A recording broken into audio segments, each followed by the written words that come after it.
Load ಲೆಕ್ಕದಲ್ಲಿ okay ಟಿಪ್ಪರ್ಗೆ ಅವರಿಗೆ ನಾವು ಬಾಡಿಗೆ ಕೊಟ್ಬಿಟ್ಟಿರ್ತೀವಿ. ಬಾಡಿಗೆ. ಅಂದರೆ ಅವ್ರು ಹೊರಗೆಲ್ಲರೂ ನಮ್ಮವೇ ಸ್ವಂತ ಟಿಪ್ಪರ್ ಇದ್ದಾವೆ. ಸೊ ನಮ್ಗೆ ಆ ಜಾಗ ಇಲ್ಲ. ಓಕೆ. ಸೊ ಅದಕ್ಕೋಸ್ಕರ ಇಲ್ಲಿ ಯಾರು ಆ ಥರ ಶಿಫ್ಟ್ ಮಾಡ್ತಾರಲ್ವಾ ಅವರಿಗೆ ನಾವು ರೆಂಟ್ ಪರ್ ಲೋಡ್ಗೆ ಇಷ್ಟು ಅಂತ ಹೇಳ್ಬಿಟ್ಟು ಮಾತಾಡಿ ಕೊಟ್ಬಿಟ್ಟಿರ್ತೀವಿ. ನೀವು ತೊಗೊಂಡಾಗ ಅವ್ರಿಗೆ ನಾವು ದುಡ್ಡು ಕೊಡ್ತೀವಿ, ತೊಗೊಂಡಾಗ ಹಾಕೊಳ್ರಪ್ಪ ಅಂತ ನಾವು ಇದು ಕೊಡ್ತೀವಿ ಅವ್ರಿಗೆ ಪರ್ ಲೋಡಿಗೆ. ನೀವೇ ದುಡ್ಡು ಕೊಡ್ತಾ ಇದ್ದೀರಾ? ಹೌದು. ಆಮೇಲೆ ಅವ್ರು ಅದನ್ನು ಹೊರಗೆ ತೊಗೊಂಡು ಹೋಗ್ತಾರೆ. ಎಲ್ಲಿ ಜವಾಬ್ದಾರಿ ಅವ್ರದ್ದು. ಎಲ್ಲಿಗೆ ಕರೆ ಸಂಪನ್ಮೂಲ ಎಷ್ಟು ಗೊತ್ತಾ ಒಂದು ಲೋಡ್ ಮಣ್ಣು? ಅಲ್ಲಲ್ಲ ಎಷ್ಟು ಮಣ್ಣು? ಅಲ್ಲಲ್ಲ ಹೂಳು ಎತ್ತಲೇಬೇಕಲ್ಲ ಅದನ್ನ. ಎತ್ತಬೇಕು, ಎತ್ಬಿಟ್ಟು ಒಳ್ಳೆ ಜಾಗದಲ್ಲಿ ಹಾಕೋಬೇಕಿಲ್ಲ, ಡೆವಲಪ್ಮೆಂಟ್ ಮಾಡ್ಬೇಕು. ನೀನು ತಗೊಂಡೋಗಪ್ಪ ಅಂದ್ಬಿಟ್ಟು ಅವ್ನು ದುಡ್ಡು ಕೊಟ್ಬಿಟ್ಟು ಅವನಿಗೆ ಕಾಂಟ್ರಾಕ್ಟಲ್ಲಿ ಆ ಥರ ಆ ಬೇಸಿಕ್ ಮಾಡಿದ್ದೀರಾ ಸರ್? ಡಬಲ್ ಮೇಡಮ್ ಅವ್ರದ್ದು ನಿಮಗೆ ನಂಬರ್ ಕೊಡ್ತೇನೆ. ಓಕೆ. ಎಲ್ಲ ಅವ್ರು ಕೊಡ್ತಾರೆ. ಬಟ್ ಎಲ್ಲೂ ಇಲ್ಲಿ ಒಂದು ಬೋರ್ಡ್ ಕೂಡ ಇಲ್ಲ. ಇಲ್ಲ ಇಂಜಿನಿಯರ್ ಅವ್ರಿಗೆ ಮಣ್ಣು ಹೋಗ್ತಾ ಇರೋದು ಮಾಹಿತಿನೇ ಇಲ್ಲಲ್ಲಪ್ಪ ಮಾತಾಡುವಾಗ. ಅಲ್ಲಲ್ಲ ಡಬಲ್ ಮೇಡಮ್ ಮಾತಾಡಿ, ಕಾಲ್ ಮಾಡಿ ಮಾತಾಡಿ, ಕ್ಲೀನಾಗ ಕ್ಯಾಚ್ ಔಟ್ ಮಾಡ್ಕೊಳ್ಳಿ. ಇಲ್ಲ, ಮಣ್ಣು ಕೆರೆ ಮಣ್ಣು ಆಚೆ ಕಡೆ ಎತ್ಕೊಂಡು ಹೋಗಂಗಿಲ್ಲ. ನಿಮ್ಗೆ ಗೊತ್ತಿರೋ ವಿಷಯನೇ. ಇಲ್ಲಿ ಡೆವಲಪ್ ಮಾಡೋದಕ್ಕೆ ಮಾತ್ರ ಮಣ್ಣು, ಅದು ಒಳ್ಳೆ ಮಣ್ಣು ಹೋಗ್ತಾ ನೋಡೋದು ನಮಗೆ ಹೂಳಲ್ಲ, ಅದು ಒಳ್ಳೆ ಮಣ್ಣು ನೋಡಿ ಹೆಂಗ್ ಹೋಗ್ತದೆ. ಡೆಪ್ತ್ ಅಂತೂ ಮಾಡಲೇಬೇಕಲ್ಲ ನೀರು ನಿಲ್ಲಕ್ಕೆ. ಸರಿ, ಡೆಪ್ತ್ ಆಗಿದೆ, ಅದಕ್ಕೆ ಮಣ್ಣು ತೊಗೊಂಡೋಗೋದು ಪರ್ಮಿಷನ್ ಇದೆ. ಹೌದು, ಕೊಡ್ರಿ ಪರ್ಮಿಷನ್ ಲೆಟರ್ ಕೊಡ್ರಿ, ಅದೇನಿದೆ ಕೊಡ್ರಿ, ನಾವು ಹೋಗ್ತೀವಿ. ನಮಗೇನು ತೊಂದರೆ ಮಾಡೋ ಉದ್ದೇಶ ಇಲ್ಲ. ಕೆರೆ ಸಂಪನ್ಮೂಲಗಳನ್ನ ಕಾಪಾಡುವಂಥ ರಕ್ಷಣೆಗಳು ಪಬ್ಲಿಕ್. ನೀವು ಕೇಳ್ತಿರೋದು ಓಕೆ, ಒಳ್ಳೇದೇ ಪಾಯಿಂಟು. ಬಟ್ ಆದರೆ ಹೂಳೆತ್ತದನ್ನ ತೆಗೆದು ಒಳಗಡೆ ಹಾಕ್ಕೊಳ್ರಿ. ಬಟ್ ಅದು ಹೂಳ್ತಾ ಅವಳು ತಗೊಂಡಿರ್ತಾರೆ, ಪರ್ಮಿಷನ್ ಲೆಟರ್ ಕೊಡಿ ತಗೊಂಡೋಗೋದಕ್ಕೆ. ಎಲ್ಲ ಸಿಕ್ಕತ್ತೆ ನಿಮಗೆ. ಅಲ್ಲಾರಿ ಅವರು ಎಲ್ಲಿ ಎತ್ಕೊಂಡು ಹೋಗ್ತಾರೆ ಅಂತಲೂ ಒಂದು ಪರ್ಮಿಷನ್ ಇರ್ತದಲ್ವಾ? ಹೌದು ಸರ್, ಲೀಡ್ ಲಿಫ್ಟಿಂಗ್ ಅದು ಕೊಡಿ ಸರ್, ಅಷ್ಟೇ ಹೊಟ್ಬಿಡ್ತೀವಿ, ಬೇರೆ ಏನಿಲ್ಲ. ನಮ್ಗೆ ವಾಟ್ಸಪ್ಪಲ್ಲಿ ಕಳಿಸ್ಬಿಡಿ, ಮುಗೀತು ಅಷ್ಟೇ. ನಾವಾಗೋದು ಎಲ್ಲ ಲೈಟ್ಸ್ ಎಲ್ಲ ಪಬ್ಲಿಸಿಟಿ ಕೊಡೋದು. ಬಟ್ ಇದೆಲ್ಲನೂ ಟೆಂಡರ್ ತಗೊಂಡು ಯಾವುದೂ ತಪ್ಪು ಅಂತ ನಾನು ಹೇಳ್ತಿಲ್ಲ. ಬಟ್ ಏನಂದ್ರೆ ಮಾಹಿತಿ ಅದ್ರದ್ದು ಪೂರ್ತಿ ಮಾಹಿತಿ ನಿಮ್ಗೆ ಕೊಡ್ತೀವಿ. ನಿಮಗೆ ಟೆಂಡರ್ ಎಲ್ಲ ಬೋರ್ಡಲ್ಲಿ ಹಾಕ್ಬೇಕು ಸರ್, ಗೊತ್ತಿದೆ ನಿಮಗೆ? ಏನು ಸಾರ್ವಜನಿಕರ ಕೆಲಸನ ಏನಿದು, ಎಷ್ಟು ಟೆಂಡರ್ ಆಗಿದೆ, ಯಾವ ಥರ ಹೆಂಗೆ ಎಲ್ಲ ಕಂಪ್ಲೇಂಟ್ ಎಷ್ಟು ದಿವಸ ಸ್ಟಾರ್ಟು, ಎಷ್ಟು ದಿವಸ ಮುಗಿಸ್ತೀರಾ, ಅದು ಕಂಪ್ಲೇಂಟ್ ಅಲ್ಲಿ ಹಾಕ್ಬೇಕಾಗಿಲ್ವಾ?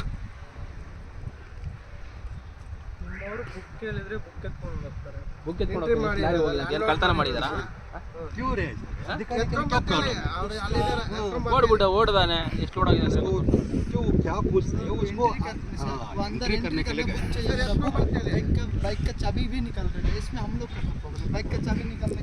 ಸರ್ ಗಾಡೀಲಿ ಸರ್ ಇಲ್ಲಿನೂ ಎಂಟ್ರಿ ಆಗ್ತಾ ಇದೆ ಸರ್ ಗಾಡಿ ಇಲ್ಲಿನೂ ಎಷ್ಟು ಲೋಡ್ ಹೋಗ್ತದೆ ಎಂಟ್ರಿ ಆಗ್ತಾ ಇದೆ. ಅಲ್ಲಿ ಮಣ್ಣು ಆಗೋ ಜಾಗದಲ್ಲೂ ಎಂಟ್ರಿ ಆಗ್ತಾ ಇದೆ. ನಾವು ನೋಡ್ಕೊಂಡು ಎಲ್ಲ ವೀಡಿಯೋ ಮಾಡಿದ್ದೀವಿ, ಎಲ್ಲ ವೀಡಿಯೋ ಮಾಡ್ಕೊಂಡು ನಾವು ಬಂದಿರೋದು. ಪ್ರೂಫ್ ಇಲ್ಲಂಗೆ ನಾವು ಬರೋದಿಲ್ಲ. ಇವಾಗ ನೀವು ಪ್ರೂಫ್ ಕೊಟ್ಟರೆ ನಂಬರ್ಗೆ ಹೋಗ್ತಾ ಇರ್ತೀವಿ ಇಲ್ವಾ? ಅದೇ ಥರ ಎಷ್ಟು ಲೋಡ್ ಹೋಗಿದೆಪ್ಪ ಅಂದ್ರೆ ಎತ್ಕೊಂಡು ಬುಕ್ ಎತ್ಕೊಂಡು ಓಡೋದ್ರೆ ಅದು ಏನು ಕಲ್ಲತ್ತನ? ಇಲ್ಲ, ಬುಕ್ ಎತ್ಕೊಂಡು ಓಡೋದ್ರೆ ಕಲ್ಲ ಅಲ್ವಾ? ಇವಾಗ ನೀವು ಕೇಳೋದ ಕರೆಕ್ಟಾಗಿ ಕೊಡ್ತಾ ಇದ್ದೀರಾ, ಕಲ್ರಲ್ಲ. ನೀವು ಓಡೋದ್ರೆ ಕಲ್ರ ತಾನೆ. ಹಾಂ, ಈಗ ನಾನು ಆನ್ಸರ್ ಮಾಡ್ತೇನೆ, ಯಾಕಂದರೆ ನಾನು ಸೀನಿಯರ್ ಇಂಜಿನಿಯರು ಇಲ್ಲಿ ಇದಕ್ಕೆ. ಕರೀರಿ ಬೆಳಗ್ಗೆಯಿಂದ ಎಷ್ಟು ಲೋಡ್ ಹೋಗಿದೆ ಬಂದಿರೋ ಸೀನಿಯರ್ ಇಂಜಿನಿಯರ್ ಯಾವ ವಾರ್ಡ್ಗೆ? ಅಲ್ಲ, ವಾರ್ಡ್ ಇದಲ್ಲ ಸರ್, ನಾನು ಕಾಂಟ್ರಾಕ್ಟರ್ ಸೈಡ್ ಇಂಜಿನಿಯರ್. ಕಾಂಟ್ರಾಕ್ಟ್ ತಗೊಂಡು ಇದು JC. Prakash infrastructure. JC. Prakash infrastructure ಯಾವ ಅವರು? ಇಲ್ಲಿ ಆಫೀಸ್ ಎಲ್ಲಿ ಬರ್ತಾ ಆಫೀಸರ್?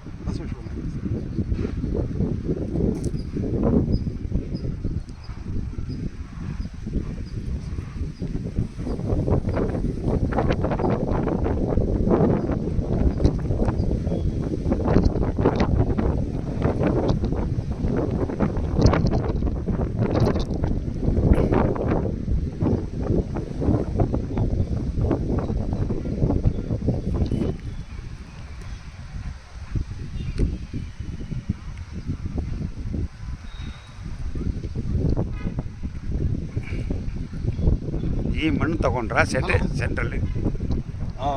ದೀಪಶ್ರೀ ಮೇಡಮ್ದೊಂದು ನಂಬರ್ ಮೆಸೇಜ್ ಮಾಡಿದೆ, ನಂತರ ಇಲ್ಲ ಕಳಿಸಿಲ್ಲ. ತೊಗೊಳ್ಳಿ,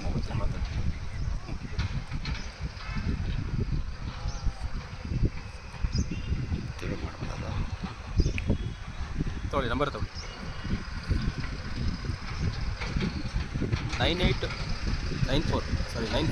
94 806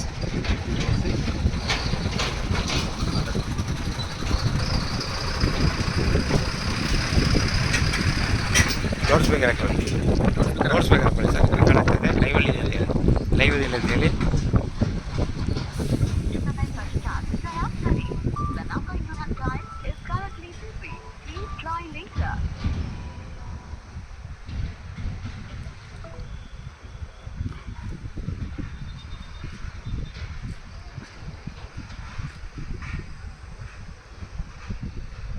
ಮಣ್ಣು ತೊಗೊಂಡೋಗ್ಲಿ, ನಮ್ದೇನು ಅಭ್ಯಂತರ ಇಲ್ಲ. ಬಟ್ ಸರ್ಕಾರಕ್ಕೆ ಕಟ್ಟಬೇಕಾಗಿರೋ ತೆರಿಗೆ ಕಟ್ಕೊಂಡು ತೊಗೊಂಡೋಗ್ಲಿ ಲೋಡ್ಗೆ ಇಷ್ಟ ಅಂದ್ಬಿಟ್ಟು. ಇಲ್ಲಾಂದರೆ ನಿಮ್ಗೇನು ಪ್ರೊಸೀಜರ್ ಅದು ಫಾಲೋ ಮಾಡಲಿ, ನಮ್ದೇನು ಅಭ್ಯಂತರ ಇಲ್ಲ. ಕಾನೂನು ರೀತಿಗೆ ಲೆಟರ್ ಮುಖಾಂತರ ಪ್ರದಕ್ಷಿಣೆ ಮಾಡಿ ತೋರಿಸಿ. ಇಲ್ಲ ನಮ್ಮ ಫಲಕ ಹಾಕಿ ಇಷ್ಟು ಮಣ್ಣು ಲೋಡ್ ಹೋಗ್ತಾ ಇದ್ದೀವಿ, ಟೆಂಡರ್ ಕೊಟ್ಬಿಟ್ಟಿದ್ದೀವಿ ಉಳಿದಕ್ಕೆ ನಾಂಪಳಗೆ ಆಗಿದ್ರೆ ನಾವು ಮಾತಾಡ್ತಾನೆ ಇಲ್ಲ. ನಾವ್ಯಾಕೆ ಮಾತಾಡ್ತಾ ಇದ್ದೀವಿ? ಲೌಡ್ ಸ್ಪೀಕರಾಗಿ ಸ್ವಿಂಗ್ ಆಗ್ತಾ ಇದೆಯಾ? ಗೌರ್ಮೆಂಟ್ ಜಾಗ ಲೆವೆಲ್ ಮಾಡಿ ಲೆವೆಟ್ ಮಾಡಿ ಮಾರ್ತಾರೆ ಈಗ. ಅದು ಸರ್ ಈ ಮಣ್ಣೆಲ್ಲ ಸೆಂಟ್ರಲ್ಲಿ ಕುಟ್ಟ ಹಾಕಿ ಡೆವಲಪ್ ಮಾಡಿಸ್ಬೇಕು ಅವನ. ಇದು ಆಚೆ ಹೋಗಂಗಿಲ್ಲ ಮಣ್ಣು.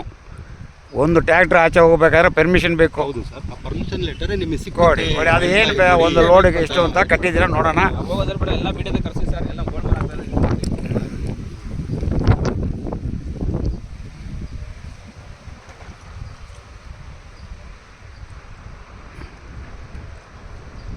ಕೆರೆ ಮಣ್ಣು ಒಂದು ಗಾಡಿ ಎತ್ಕೊಂಡು ಹೋದರೆ ಎಷ್ಟು ಫೈನ್ ಗೊತ್ತಾ? ಹಲೋ